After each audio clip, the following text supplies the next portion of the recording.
Ustadz, minjam duit di bank lalu diberikan ke masjid, apakah pahala orang yang berinfak? Masjid kalau ada orang bawa duit, tak usah tanya-tanya duit ini dari mana, ambil aja. Datang orang bawa duit satu koper, ini duitnya halal apa haram, ambil aja, tak usah tanya. Adapun orang yang membawa duit ke masjid, kalau dia bawa duit hasil judi, duit hasil dukun, duit hasil pawang, duit hasil riba, maka dia tak dapat pahala. Mana dalilnya? Innallaha thayyibun la yaqbalu illa thayyiban.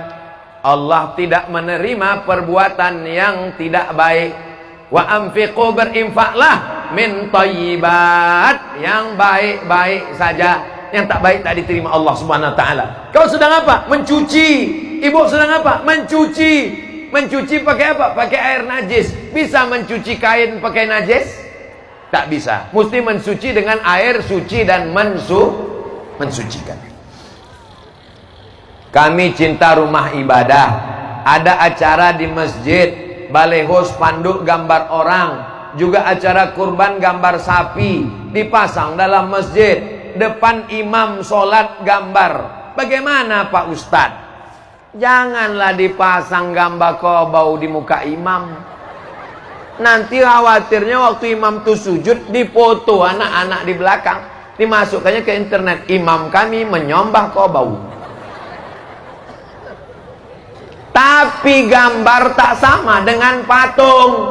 Itu gambar Abdul Somad, itu bukan patung. Ini gambar Abdul Somad, gambar ganteng juga Pak Camat nih. Sampailah hati panitia, pas giliran Pak Camat dicarinya gambar yang paling ganteng. Pas aku tengoklah muka aku hitam dibuat.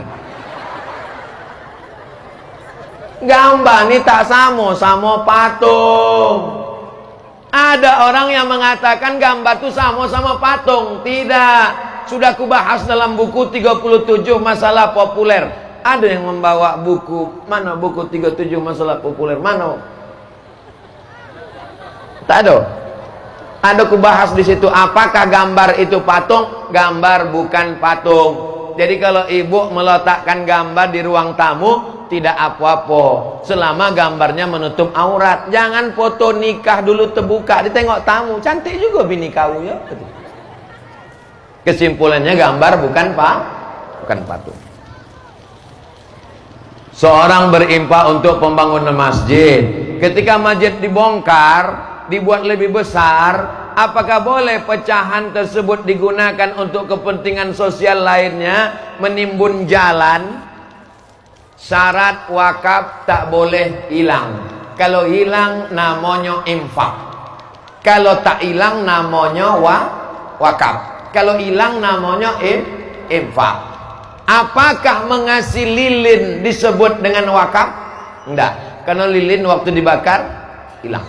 Maka duit yang masuk ke dalam masjid itu tidak disebut wakaf. Itu namanya infak. Karena duit akan bayar listrik, duit untuk gaji guru mengaji, duit untuk honor imam dan khatib. Maka duit habis itu namanya infak. Sedangkan wakaf tak boleh hilang. Wakaf tanah, wakaf semen, wakaf batu bata tak boleh hilang. Maka kalau masjid ini nanti dibesarkan, semen-semen ini diruntuhkan, dia mesti balik ke masjid ini lagi, dimasukkan jadi cor bawah, jadi lantai. Kalaupun ada yang dijual, berapa harga jualnya? 500.000. Duit 500.000 itu dibelikan lagi ke semen untuk masjid, barulah dia disebut dengan wakaf. Wakaf tak boleh dialihkan. Maka saya membuka rekening yayasan wakaf masjid. Duit wakaf masjid tak boleh buatkan ke kelas. Wakaf kelas, duit wakaf kelas tak boleh lari ke yang lain. Yang ketiga, rekeningnya infak, operasional gaji guru, untuk anak yatim dan lain-lain. Tidak boleh untuk yang lain dilarikan, karena ini namanya wakaf. Hati-hati pengurus masjid, pengurus yatim, pengurus panti asuhan dan lain sebagainya. Jangan sampai niat baik kita rusak gara-gara tak paham fikih muamalat.